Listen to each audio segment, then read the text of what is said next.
ওকে, আজকে আমরা Dijkstra, I mean one of the single source shortest path algorithm নিয়ে কথা বলবো। সিঙ্গেল সোর্স কেন বলা হচ্ছে? আমরা একটা সোর্স বা একটা নোড থেকে স্টার্ট করে বাকি নোড গুলাতে ট্রাভার্স করবো। তো আমাদের যদি আমরা একটা স্যাম্পল কেস বা একটা গ্রাফ নিয়ে চিন্তা করি, আমাদের এখানে যে গ্রাফটা দেখা যাচ্ছে, আমরা সেখানে ওয়ান থেকে শুরু করে অন্যান্য নোড গুলাতে যাইতে আমার মিনিমাম কস্ট কত সেটা ক্যালকুলেট করার ট্রাই করব। ওকে, তো আমরা এর আগে বলে রাখি ডায়াস্ট্রার কিছু প্রপার্টি। ডায়াস্ট্রাকে আমরা বলতে পারি যে একটা ওয়েটেড গ্রাফের উপর সে কাজ করে। অর্থাৎ আমার একটা নোড থেকে আরেকটা নোডে যাইতে কত কস্ট হয় সেটা আমাদের বলে দেওয়া থাকা লাগবে। তারপর ডায়াস্ট্রা আমার ডিরেক্টেড অর আনডিরেক্টেড বোথ কেসে কাজ করে। আমরা আনডিরেক্টেড এর জন্য আজকে কাজটা করব, বাট ডিরেক্টেড এর জন্য সে কাজ করে। ওকে, ডায়াস্ট্রার কিছু লিমিটেশন আছে। সে নেগেটিভ সাইকেলের জন্য কাজ করতে পারে না। নেগেটিভ নেগেটিভ সাইকেলের জন্য আমরা ইউজ করে থাকি ডায়াস্ট্রার স্লাইটলি মডিফাইড ভার্সন বলা যায়, যেটাকে আমরা বেলম্যান ফোর্ড বলতেছি। ওকে, তো আমরা আমাদের এই গ্রাফকে টার্গেট করে আমাদের আজকের প্রবলেম সলভ করব। এবং এক্ষেত্রে আমরা যেই ডাটা স্ট্রাকচার গুলো ইউজ করব সেটার একটা হচ্ছে প্রায়োরিটি কিউ, আর একটা হচ্ছে আমরা অ্যাডজেসেন্সি লিস্ট ইউজ করব। তো আমরা যখন বিএফএস ডিএফএস করেছিলাম তখন অ্যাডজাসেন্সি লিস্টে আমার এলিমেন্ট গুলার রিপ্রেজেন্টেশন ছিল অনেকটা এরকম: 1:2,3। এর মিনিংটা ছিল ওয়ান এর চাইল্ড হচ্ছে টু, ওয়ান এর চাইল্ড হচ্ছে থ্রি। 2:1,4 এর মিনিংটা ছিল টু এর চাইল্ড হচ্ছে ওয়ান, টু এর চাইল্ড ফোর। কিন্তু আমাদের আজকের রিপ্রেজেন্টেশনে আমরা লিখবো 1:2,5, অর্থাৎ ওয়ান এর চাইল্ড টু আর তাদের মধ্যকার ওয়েট হচ্ছে ফাইভ। সিমিলারলি ওয়ান এর চাইল্ড হচ্ছে থ্রি, তাদের মধ্যকার ওয়েট হচ্ছে টু। ওকে, এভাবে আমরা অন্যান্য নোটগুলোর জন্য ইয়ে করব। আর ভেরি ফার্স্ট, অর্থাৎ আমাদের অ্যালগরিদমের স্টার্টিং এ আমরা স্টার্টিং নোডের বা সোর্স নোডের কস্ট দিব হচ্ছে জিরো, এবং অন্যান্য নোটগুলোর জন্য আমাদের ইনিশিয়াল কস্ট হবে ইনফাইনাইট। ওকে, আর এই যে আমরা বলতেছি যে ওয়ান থেকে টু তে যাওয়ার কস্ট হচ্ছে ফাইভ, এটাকে আমরা অনেক সময় ওয়ান থেকে টু তে যাওয়ার ওয়েটও বলে থাকি। অথবা এভাবে বলতে পারি যে ওয়ান আর টু এর মধ্যকার যে এজ, তার ওয়েট হচ্ছে ফাইভ। আর এই যে এখানে টুর উপরে যে ইনফাইনাইট দেখতে পাচ্ছি, এটা হচ্ছে নোডের কস্ট। তো এভাবে আমরা প্রত্যেকটা নোডের জন্য কস্ট ক্যালকুলেট করব, এটাই আমাদের আলটিমেট টার্গেট।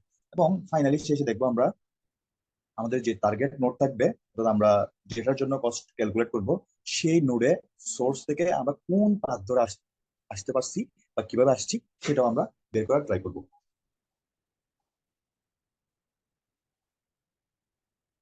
ওকে, আমরা যদি আমাদের কোড করা স্টার্ট করি, এর আগে একটু বলে রাখি আমাদের ইনপুট রিপ্রেজেন্টেশনটা কিরকম হবে। আমরা আমাদের এই গ্রাফকে টার্গেট করে যদি বলি, আমাদের এখানে টোটাল আটটা নোড আছে বা আটটা ভার্টিসেস আছে। সো সরি, আমাদের টোটাল ছয়টা ভার্টিসেস আছে এখানে। তো ওই কারণে আমাদের ভেরি ফার্স্ট ইনপুট হবে সিক্স, অর্থাৎ আমাদের নোড সংখ্যা। দেন আমাদের এখানে টোটাল আটটা এজেস আছে, সো আমাদের সেকেন্ড ইনপুট এইট।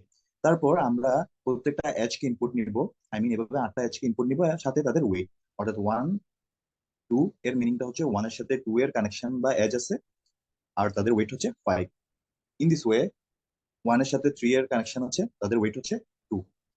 তারপরে এরপরে এসে আমরা আমাদের সোর্স নোড কোনটা সেটা বলে দিব। অর্থাৎ আমরা একটা ডাইনামিক প্রোগ্রাম ডিজাইন করতেছি, যেখানে আমরা আমাদের সোর্স নোডকে চেঞ্জ করতে পারি।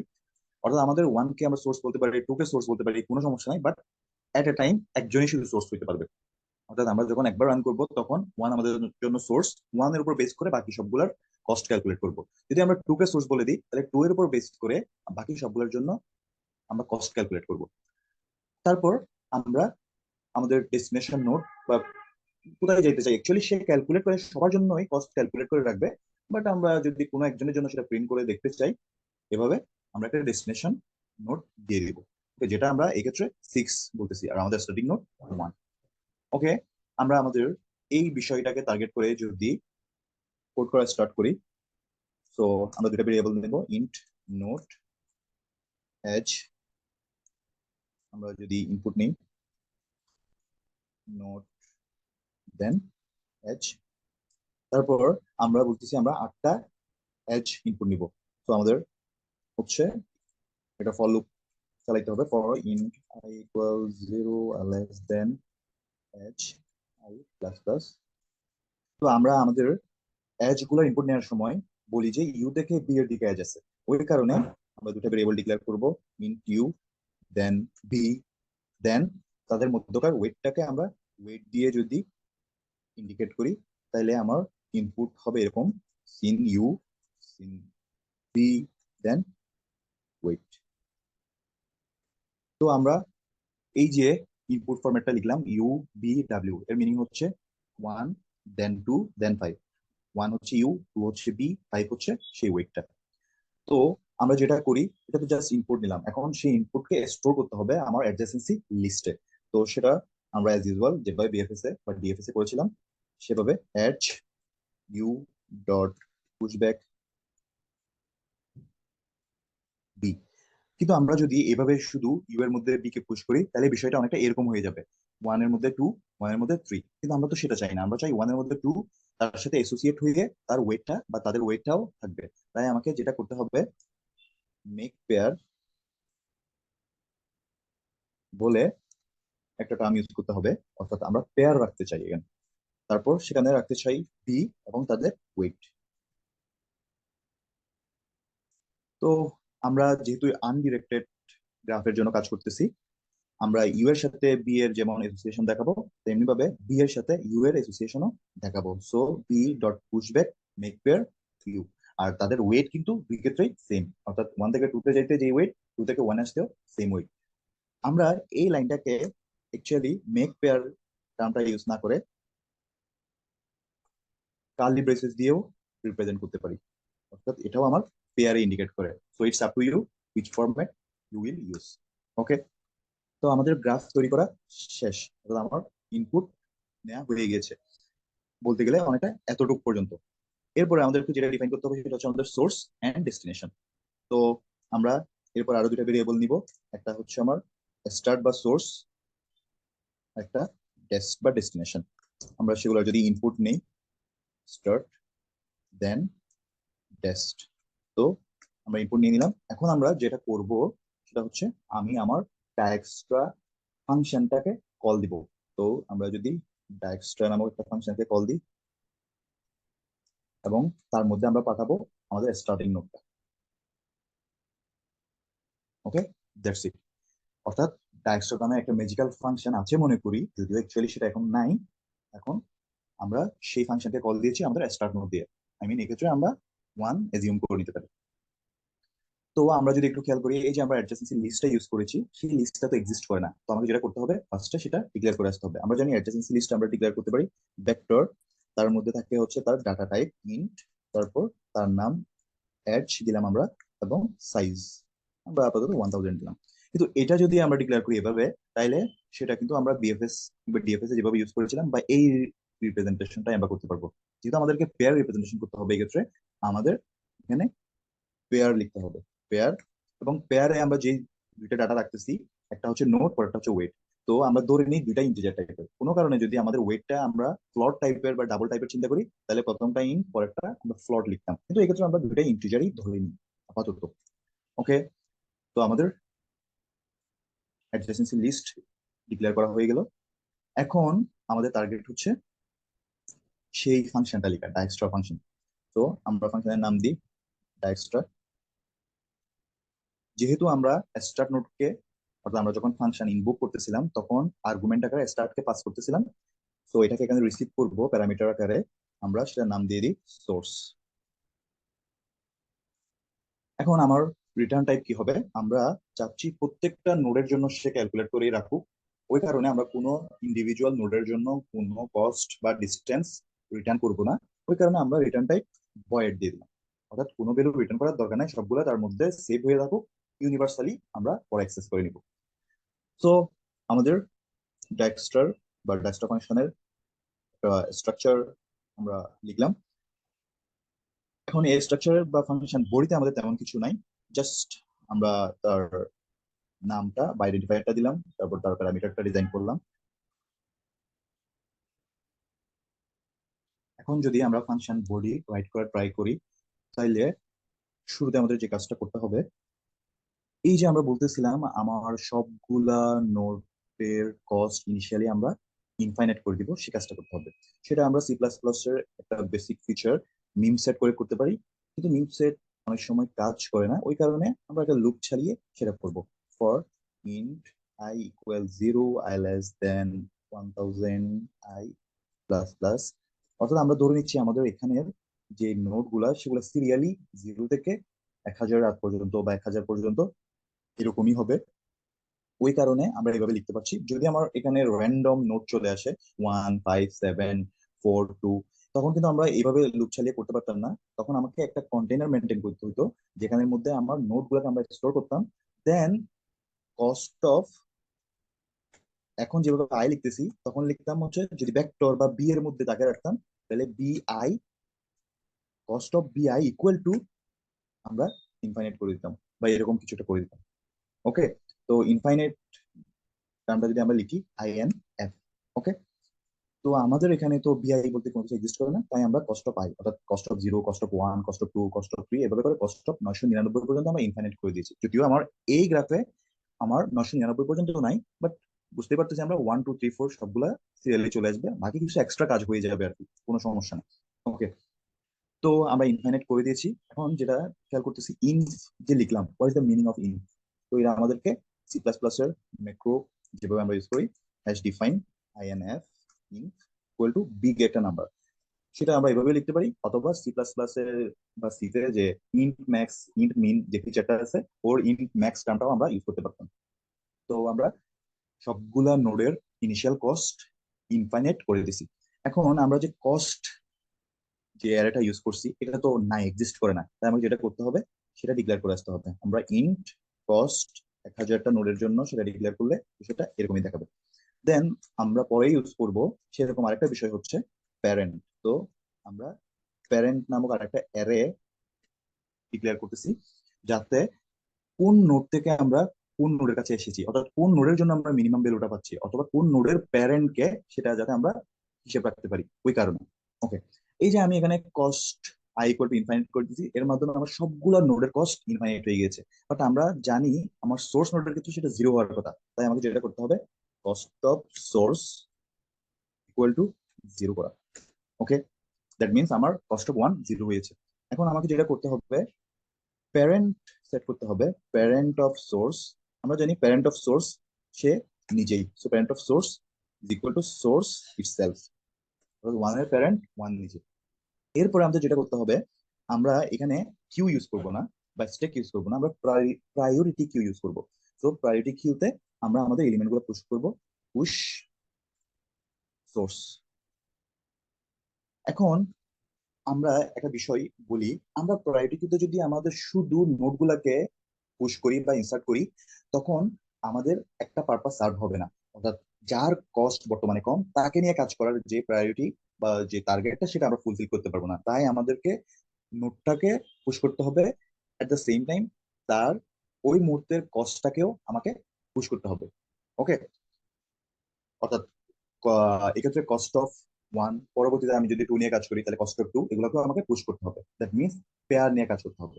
তো আমরা যেটা করতে পারি, সোর্স কমা 0, সেটা হচ্ছে তার কস্ট, আর নোটটার নাম হচ্ছে সোর্স, অর্থাৎ 1 এবং 1 এর কস্টকে আমরা প্রায়োরিটি কিউতে পুশ করে দিয়েছি। তো আমরা সেম ভাবে এখানেও মেক পেয়ার টার্মটা ইউজ করতে পারি, অথবা কার্লি ব্রেস ইউজ করতে পারি। ওকে, এখন আমরা যদি বলি যে আমার প্রায়োরিটি কিউটা এখন কিভাবে কাজ করবে, তো প্রায়োরিটি কিউ তার মধ্যে থাকা এলিমেন্ট গুলার ভেরি ফার্স্ট এলিমেন্টটাকে প্রায়োরিটি দিয়ে কাজ করে। অর্থাৎ এখন যেহেতু সোর্স আগে, সোর্সকে প্রায়োরিটি দিয়ে কাজ করবে। হোয়াট এভার সেটা বড়টা নিয়ে কাজ করবে না ছোটটা নিয়ে কাজ করবে, বাট প্রায়োরিটি দিবে বা কার বেসিসে কাজ করবে সেটা হচ্ছে ভেরি ফার্স্ট এলিমেন্ট নিয়ে। কিন্তু আমাদের টার্গেট হচ্ছে কস্ট, যার কস্ট কম তাকে উপরে রাখবে। তো ওই কারণে আমরা সোর্স কমা 0 লিখলে আমাদের টার্গেট ফুলফিল হচ্ছে না, আমাদের লিখতে হবে 0 কমা সোর্স। অর্থাৎ কস্ট আগে, কস্টের উপর বেসিস করে সে সর্ট আউট করবে বা ছোট এলিমেন্টটাকে বা বড় এলিমেন্টটাকে উপরে রাখবে, আমরা সেটা চাই। কিন্তু যদি আমরা সোর্স কে আগে রাখি, দ্যাট মিনস নোট গুলাকে যদি আগে রাখি, তাহলে নোট নিয়ে এসে কাজ করা শুরু করবে, যে নোটের ভ্যালু ছোট বা বড় সেটাকে প্রায়োরিটি আগে বা পরে রাখবে, কিন্তু সেটা আমাদের টার্গেট না। ওকে, আমরা প্রায়োরিটি কিউ তো ডিক্লেয়ার মানে ইউজ করলাম, কিন্তু ডিক্লেয়ার করিনি। আমাদেরকে প্রায়োরিটি কিউ ডিক্লেয়ার করে আসতে হবে। প্রায়োরিটি কিউ ডিক্লেয়ার করার জন্য সি প্লাস প্লাস এর বিল্ট ইন এসটিএল আছে, সেটা হচ্ছে প্রায়োরিটি কিউ আমরা যদি তার মধ্যে ইন্ট কিভাবে লিখি, যেভাবে আমরা কিউ বা স্ট্যাক ডিক্লেয়ার করেছিলাম, আর নাম দিয়ে পিকিউ, তাইলে এখানে জাস্ট সে একটা এলিমেন্ট রাখবে এবং এলিমেন্টের মধ্যে যেটা বড় সেটাকে সবার উপরে রাখবে বা সবার আগেই সেটাকে বের করে নিয়ে আসবে। ওকে, এখন আমাদের টার্গেট হচ্ছে এখানে ডাবল এলিমেন্ট রাখা। তো ওই কারণে আমরা এরকম করতে পারবো না, আমাদের পেয়ার টার্মটা ইউজ করতে হবে, পেয়ার ইন্ট কমা ইন্ট, তারপর অ্যাঙ্গেল ব্রেকেট শেষ করলাম। এখন করলে আমরা পেয়ার রাখতে পারবো, কিন্তু সে আমাদের জন্য বাই ডিফল্ট যেভাবে কাজ করবে সেটা হচ্ছে সব থেকে বড় ভ্যালুটাকে উপরে রাখবে। অর্থাৎ প্রায়োরিটি কিউকে আমরা আমাদের ডাটা স্ট্রাকচার ম্যাক্স হিপের সাথে তুলনা করতে পারি। অ্যাকচুয়ালি এটা ম্যাক্স হিপই। তো ম্যাক্স হিপ কাজ করে হচ্ছে তার রুটে সব থেকে বড় ভ্যালুটাকে রাখে। আর আমরা জানি আমরা যখন কোনো এলিমেন্টকে পিক করে নিয়ে আসি ম্যাক্স হিপ থেকে, আমরা রুটকেই পিক করে নিয়ে আসি। দ্যাট মিনস আমার ডিফল্ট প্রায়োরিটি কিউ আমার জন্য সব থেকে বড় ভ্যালুটা আমাকে প্রোভাইড করবে, যেটা আমার এক্ষেত্রে টার্গেটের পুরোপুরি উল্টা। আমার টার্গেট হচ্ছে সব থেকে ছোট ভ্যালুটা সবার উপরে থাকবে, আই মিন আমরা মিন হিপ নিয়ে কাজ করতে চাই। ওকে, তাহলে আমাকে এই ডিফল্ট ইয়েটাকে একটু কাস্টমাইজ করতে হবে। তো আমাদেরকে যেটা করতে হবে, প্যাটিকিউ pair int int comma vector pair int int, then greater টার্মটা ইউজ করতে হবে, তারপর আবার pair int comma int. Okay, তো আমরা যদি আমাদের ব্র্যাকেট গুলো একটু খেয়াল করি, বা যে যে স্টার্ট এন্ড স্টার্ট এন্ড, তারপর স্টার্ট এন্ড, আর এটার স্টার্ট হচ্ছে একদম লাস্টে গিয়ে, আর এখানে স্টার্ট এন্ড স্টার্ট এন্ড। তো আমরা আশা করি ঠিক মতো লিখেছি। এটা আমার জন্য পেয়ার আকারে এলিমেন্ট রাখবে এবং সব থেকে ছোট ভ্যালুটাকে উপরে রাখবে, অর্থাৎ মেইন হিপ আকারে কাজ করবে। বাই ডিফল্ট সে ম্যাক্স হিপ আকারে কাজ করে, তাই আমাদেরকে একটু কাস্টমাইজ করে নেওয়া লাগছে। এখন আমাদের পরের কাজ হচ্ছে একটা ওয়াইল লুপ লেখা। ওয়াইল প্রায়োরিটি কিউ যতক্ষণ না পর্যন্ত খালি হচ্ছে, while not pq dot empty. So এরপরে আমরা যেটা করব, আমরা আমাদের টপ ভ্যালুটাকে মার্ক করব। ইন্ট আমরা সেটার নাম যদি ফ্রন্ট দিয়ে এফআর, তো পিকিউ ডট টপ, প্রায়োরিটি কিউর ক্ষেত্রে সেটা টপ, আর কিউর ক্ষেত্রে সেটা ছিল ফ্রন্ট, আর স্ট্যাকের ক্ষেত্রে সেটা টপই ছিল। সো আমরা যদি এভাবে লিখি তাহলে যেটা হবে, আমরা আগে যখন ইএফএস ডিএফএস এ কিউ ইউজ করে সেটা করেছিলাম তখন শুধু একটা এলিমেন্ট ছিল, তাই পিকিউ ডট টপ বা ফ্রন্ট লিখলে আমরা ভেরি ফার্স্ট এলিমেন্টটা পেয়ে যাচ্ছিলাম। কিন্তু এখন আমার এখানে কিউতে ডাবল এলিমেন্ট, একটা হচ্ছে তার কস্টটা, আর একটা হচ্ছে তার নামটা বা সেই নোটটা।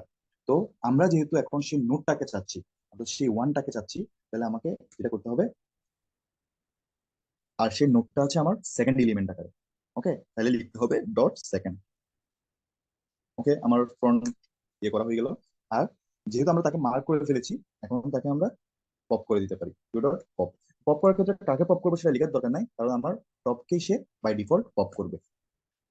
তারপর আমাকে এখন যেটা করতে হবে, একটা ফর লুপ চালাইতে হবে, যাতে আমরা ওয়ান, এই যে আমরা টপ আকারে ওয়ান কে মার্ক করেছি বা ফ্রন্ট আকারে ওয়ান কে মার্ক করেছি, সেই ওয়ানের চাইল্ড গুলাকে ট্রাভার্স করার জন্য। তো for int I equal 0, I less than FR, sorry adj FR, adjacency লিস্টের এফআর এ বা ফ্রন্টে যাব, ডট সাইজ, অর্থাৎ অ্যাডজেসেন্সি লিস্টের ফ্রন্ট বলতে এক্ষেত্রে ওয়ান, ওয়ানের সাইজ পর্যন্ত আমার লুপটা চলবে। আমরা এখন চাইল্ড গুলাকে মার্ক করবো। চাইল্ড গুলাকে মার্ক করার জন্য আমরা যদি এটা ভেরিয়েবল বি নিই, V equal to ADJ FR, তারপর ফার্স্ট এলিমেন্টকে যদি মার্ক করতে চাই, বা এভাবে সিরিয়ালি সবগুলাকে সে মার্ক করে যাবে, যেহেতু আমরা আই লিখছি। তো এড এফআর আই এভাবে লিখলে সে ওয়ানে আসলো, এফআর যেহেতু ওয়ান, ওয়ানের আই এর মান যদি আমরা ভেরি ফার্স্ট টাইম জিরো ধরি, তাহলে সে এখানে আসবে। তো এখানে এসে তো আমার ডাবল এলিমেন্ট, এখানে তো আগের মতো জাস্ট একটা এলিমেন্ট না। তো ওই কারণে আইতে আসবো, বাট আই এর কোন এলিমেন্টটাকে আমি মার্ক করতে চাই, তো বি আকারে আমরা মার্ক করতে চাই টু কে। তার মানে আই এর আইতে আসার পরে সেখানে ভেরি ফার্স্ট এলিমেন্টটাকে, তো আমাকে লিখতে হবে F R I dot first. তারপর আমার তাদের ওয়েটটাও দরকার, যেটা হচ্ছে এফ আর আই এর সেকেন্ড এলিমেন্ট আকারে আছে। তো আমি ইন্ট ওয়েট ইকুয়াল টু ডিজে F R I dot second. Okay, এখন আমাকে যেটা করতে হবে, যে এই বিষয়টা মাথায় রাখতে হবে, যে কস্ট অফ ইউ, ইউ বলতে আমরা বোঝাচ্ছি হচ্ছে এই যে প্যারেন্টটাকে, এক্ষেত্রে ইউ আমার ফ্রন্ট। ওকে, আমরা সেটাকে ইউ আকারেও মার্ক করতে পারতাম বা ইউ আকারে ডিক্লেয়ার করতে পারতাম। তো ইউ থেকে বিতে, অর্থাৎ ওয়ান থেকে টু তে, ওয়ান থেকে থ্রিতে যাওয়া যায়। ওয়ান থেকে টু এ যাওয়ার ক্ষেত্রে যদি আমরা একটু চিন্তা করি, কস্ট অফ ইউ হচ্ছে 0, কস্ট অফ বি হচ্ছে আপাতত ইনফাইনাইট, আর কস্ট অফ মানে weight of U V, U থেকে বি তে যাওয়ার ওয়েট হচ্ছে 5।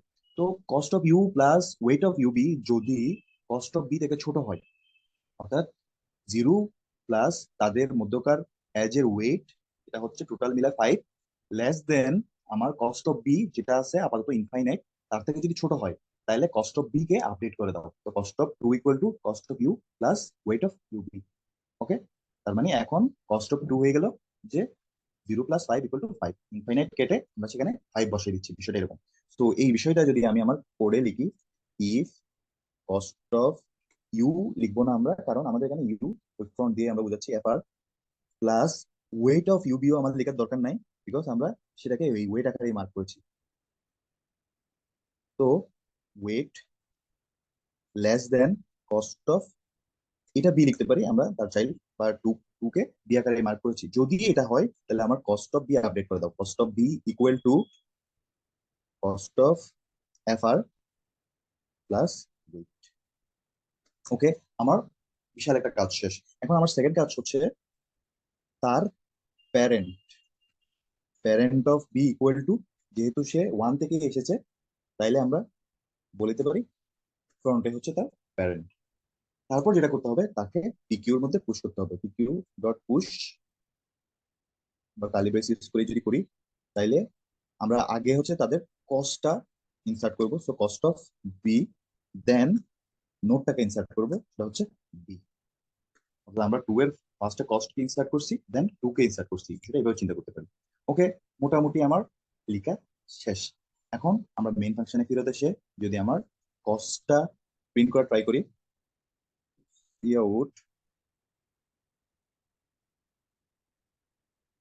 আমরা যদি মিনিমাম কস্ট অফ সামথিং, তো এক্ষেত্রে আমরা চাইলে নোটটাকে ডিফাইন করতে পারি কস্ট অফ ডেস্ট, তো যাকে ডেস্ক বানাবো তার কস্ট ইজ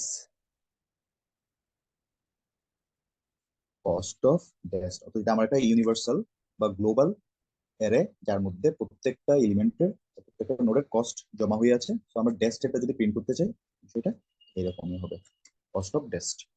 তো আমরা যদি কোডটা রান করি,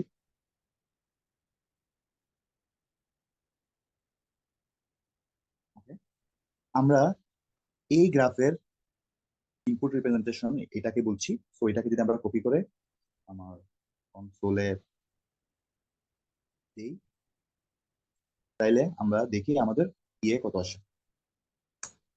মিন কস্ট অফ 6 is 7। তো আমাদের এই জায়গায় আমরা একটু সুন্দর করে লিখতে পারতাম হোয়াট এভার, বাট আমাদের কারেক্ট আউটপুট সে দিয়েছে।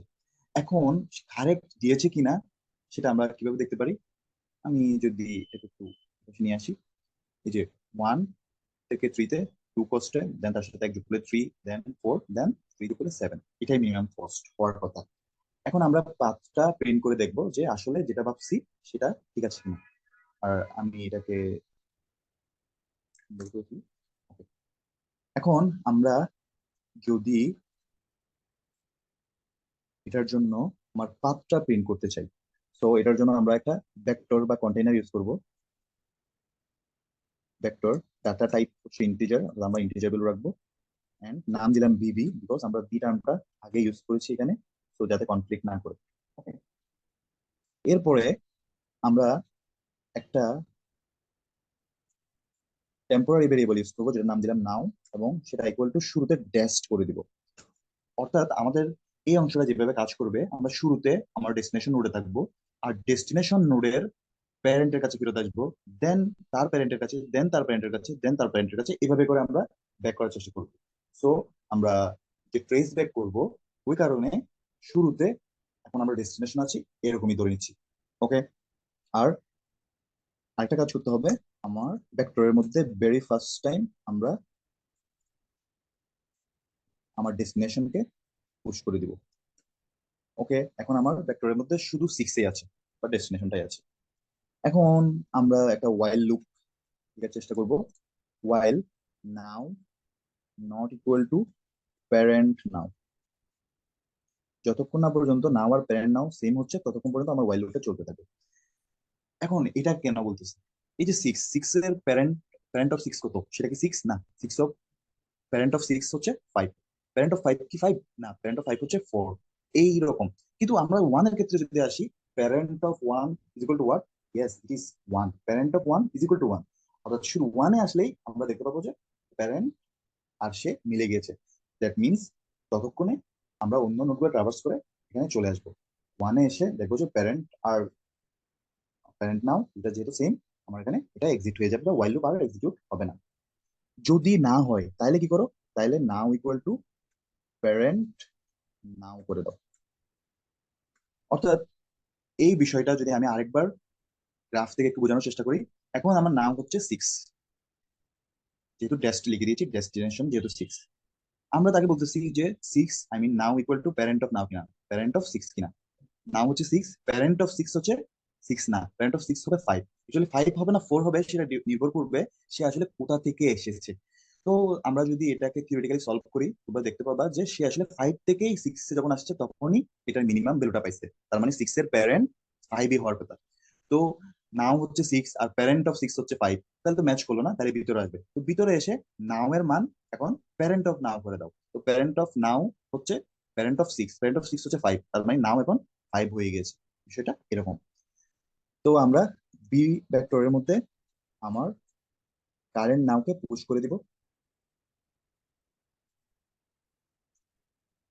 তো কারেন্ট নাওকে পুশ করে দিয়েছি। এরপরে যখন আমার নাও এখন ফাইভ হয়ে গেছে, এখন five equal to parent of five কিনা, প্যারেন্ট অফ ফাইভ কিন্তু ফাইভ না, প্যারেন্ট অফ ফাইভ থ্রি অথবা ফোর এর কিছু একটা হবে। তো এটা যদি তোমরা সলভ করে দেখতে পাবা প্যারেন্ট অফ ফাইভ কিন্তু ফোর হয়ে গেছে। তো এটাও ম্যাচ করতেছে না, তখন সে ভিতরে চলে আসবে। এখন now equal to parent of five, parent of five হচ্ছে ফোর, সো নাও হয়ে যাবে ফোর। এভাবে করে সে আস্তে আস্তে যখন এখানে চলে আসবে তখন দেখবে নাও এর মান one, parent of one is equal to one. তো তখন আর ভিতরে প্রবেশ করবে না। বিষয়টা এভাবে কাজ করতেছে। তো আমার ভেক্টরের মধ্যে সব এলিমেন্ট নেওয়া হয়ে গেছে। এখন আমরা যদি প্রিন্ট করি, তো আমাদের প্রিন্ট করার জন্য একটা লুপ চালাইতে হবে, for int I equal zero I less then vector dot size. আমরা ভেক্টর সাইজ পর্যন্ত আমাদের লুপটা চালাচ্ছি, এবং আমরা যদি প্রিন্ট করি সি আউট বিবি আই, তাহলে আমাদের জন্য এলিমেন্ট গুলা প্রিন্ট হবে। আর আমরা যদি একটু নাইসলি রিপ্রেজেন্ট করতে চাই, তাহলে আমরা এরো সাইন ইউজ করতে পারি। আর আমরা এর আগে যদি পাথ ইস এবং একটা ইন্ডিকেটর ইউজ করি, পাথ ইস বলে লাইন। তো এখন যদি আমি কোডটা রান করি, তখন দেখবো রিভার্স ওয়েতে আমাদের জন্য পাথটা প্রিন্ট হয়েছে। আমাদের দেখাচ্ছে সিক্স, সিক্স থেকে ফাইভ, ফাইভ থেকে ফোর, ফোর থেকে থ্রি, দেন ওয়ান। এটা হচ্ছে আমাদের পাথ, এবং কস্ট হচ্ছে সেভেন। এখন আমরা যদি সেটাকে ফরওয়ার্ড অর্ডারে প্রিন্ট করতে চাই, তাহলে যেটা করতে হবে, জাস্ট আমাকে রিভার্স করে নিতে হবে আমার ভেক্টরটা। Reverse BB dot begin comma BB dot and. অর্থাৎ এটা একটা বিল্ট ইন ফাংশন, যেটা আমরা কোথা থেকে, অর্থাৎ আমার স্টার্টিং কোন ভ্যালু থেকে হবে এবং এন্ডিং কোন ভ্যালুতে হবে। সো আমরা যদি এখানে টু লিখে দিতাম, তাইলে অর্থাৎ আমার দুই নাম্বার ইন্ডেক্স থেকে সে রিভার্স করা শুরু করতো। অর্থাৎ বিষয়টা অনেকটা এরকম, one two, one two five seven. আমরা যদি রিভার্স করতে চাই, যে জাস্ট এখান থেকে রিভার্সটা হবে, তাইলে আমাকে লিখতে হবে হচ্ছে এখানে মান। আর আমরা যদি কিছু না লিখি, তাহলে বাই ডিফল্ট সেটা প্লাস জিরোর মতো কাজ করতেছে। আর এন্ড এটাও আমরা কন্ট্রোল করতে পারি। এটা কাজ করে হচ্ছে আমার ভেক্টরের সাইজ যত, তার থেকে এক কম। তো এভাবে আমরা যদি বলি এখানে, লাইক আমি এখানে যদি মাইনাস সামথিং দিয়ে দিই, তাহলে সে এন্ড থেকে ওই পরিমাণ ভ্যালু কে বাদ দিয়ে বাকিগুলোর জন্য কাজ করবে। আমরা যেহেতু পুরোটাকে রিভার্স করতে চাচ্ছি, এই জন্য আমরা VV dot begin to VV dot end পর্যন্ত কাজ করাচ্ছি। আমি যদি কোডটা রান করে দেখি, সে আমার জন্য 13456 13456 কারেক্ট পাথটা আমাদের জন্য প্রিন্ট করেছে। আমরা যদি চাই আমাদের ডেস্টিনেশন অর সোর্সকে চেঞ্জ করে দিতে পারি, অর্থাৎ ইনপুটের সময় 1 এর বদলে যদি আমি অন্য কোনোটা দিই, সেটার জন্য ক্যালকুলেট করে আমাকে ডেস্টিনেশন এর কস্টটা বলে দিবে। আবার ডেস্টিনেশন অফ 6 না দিয়ে যদি আমি 5 দিয়ে দিই, 5 এর জন্য যে কস্ট সেটা আমাকে বলে দিবে। অর্থাৎ আমাদের কোডটা পুরোপুরি ডাইনামিক। এখানে জাস্ট ইনপুট নেওয়ার সময় আমি ভ্যালুটা চেঞ্জ করে দিলেই হবে, আমার কোডে কোনো ধরনের চেঞ্জ করা লাগবে না। তো আশা করি আমরা সবাই ব্যাপারটা বুঝতে পেরেছি। ধন্যবাদ সবাই।